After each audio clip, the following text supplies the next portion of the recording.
Okay, so now we've defined a whole bunch of probability terminology, experiments, sample spaces, and events. And now it's time to finally start assigning probabilities to events. Okay, so let's review. So let's suppose we have a experiment like flip a coin twice and record the two results. Our sample space for this experiment is going to be, well, I could get head, head, head, tail, tail, head, or tail, tail. Okay, so those are my 4 possible outcomes for this experiment.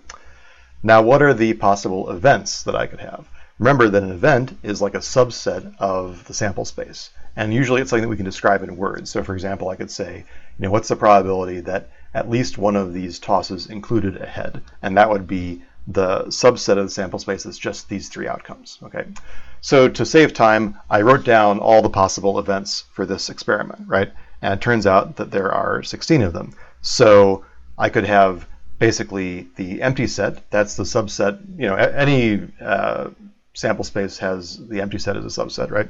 These are the individual outcomes, each of which is its own event. Then I could have combinations of outcomes. So here, this is taking the outcomes 2 at a time, taking the outcomes 3 at a time, and taking the outcomes all at once. And this itself is the whole sample space. Okay, and so now what we want to do is assign probabilities to these events in such a way that it makes sense, right? So kind of common sense tells us that, for example, this event that contains this outcome and this outcome, it seems like this number, this probability, has to be at least as much as this or that, right? It's not possible for this to be less likely than either one of these things occurring by themselves, right? And in the same way, this event here should be more probable than this event. So what we need to do is find mathematically and logically consistent ways of assigning probabilities to each of these 16 events, for example, in a way that probability kind of obeys our notion of common sense. And so it turns out that we only need 3 rules or axioms to make that happen. Okay, so we're going to call these axioms of probability, which are really nothing more than common sense. Okay, so the first one is the probability of any event has to be non-negative, right? I can't flip a coin and say the probability of getting heads is -1/2, right? Probabilities only make sense if they're positive. So this basically says no negative probabilities. The second axiom is that the probability of the sample space is equal to 1. What we're saying here is that the sample space contains kind of a finite chunk, a finite mass of probability that has unit size. And we know that exactly one of these things in the sample space has to happen, so the probability of the whole sample space is equal to 1. That's kind of a convention that we need to make everything else make sense, right? This is, the certain event.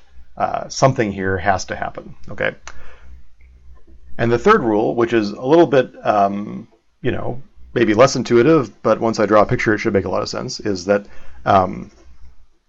if A intersect B is the empty set, right, then the probability of A union B is the probability of A plus the probability of B. What does this mean? Well, it's actually pretty simple to understand with a little picture, right? So here I have the sample space. I have 2 events, A and B, that don't intersect. And another word for this is called disjoint events.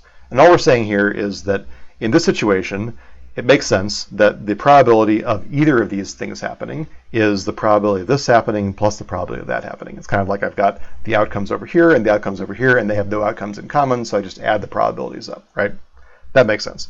And in fact, just to be mathematically precise, we actually need a slightly stronger version of this number 3, which is basically saying that if I have any set of disjoint events, then the probability of the union of all these events is just the sum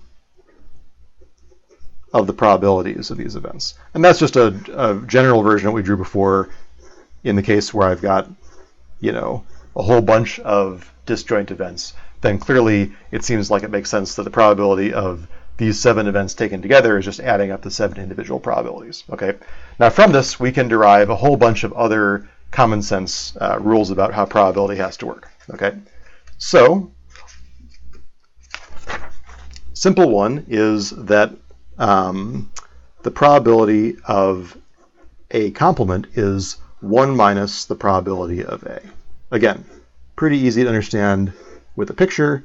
Here is my event A, here is my event A complement. Together, these make up the entire sample space, right? So I know that this is exactly a special case of, I'm just rewriting this. The reason this is true is that, I have A union A complement equals the sample space, right?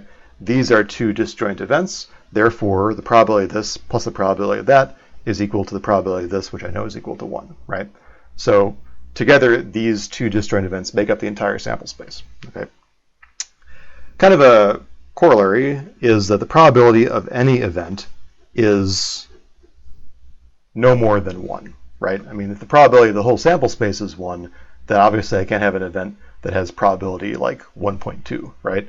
Kind of the reason for that is that the probability of this event is 1 minus the probability of this event, which I know is non-zero, which I know, is non-negative, which means that this is some number, could be 0 or it could be some small number, but no matter what it is, it has to be less than 1.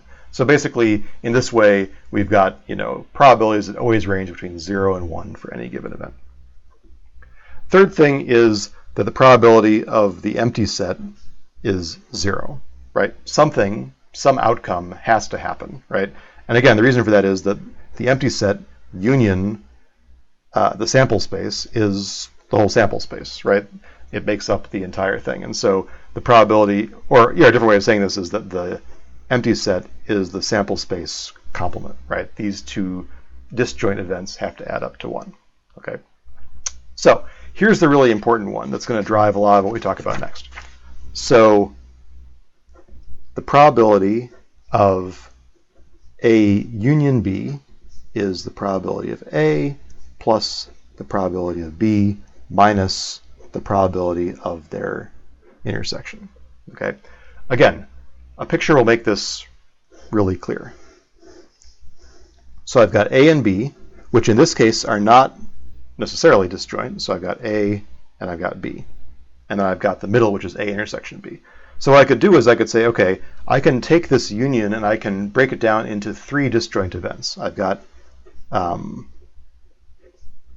the probability of A minus B, right? That's just the left-hand part that doesn't include anything they have in common, plus the probability of A intersect B, right? That's this part in the middle. Then I've got probability of B minus A, which is this part over here.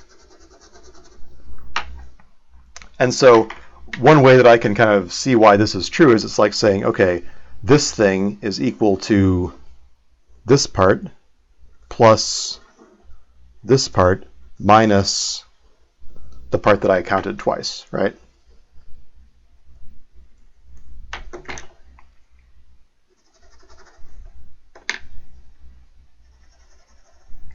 So here I can see that I can make up this whole tricolor region by taking A, B, and subtracting off 1 extra A minus B, okay? Okay, and kind of a thing that follows on from this is that if A is a subset of B, then the probability of A is no more than the probability of B, right? Again, drawing a picture, I have B is the big one, A is the middle guy, and then I've got, the probability of B has got to be equal to the probability of A plus the probability the probability of everything in B that's not equal or not part of A, and this is at least as much as the probability of A, right?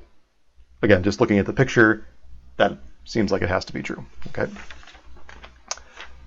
Okay, so what this means is that we can start to define probabilities in ways that actually start to produce some numbers. And so in the next couple of lectures, we're actually going to start to get some numerical results for different experiments. And so tune in next time.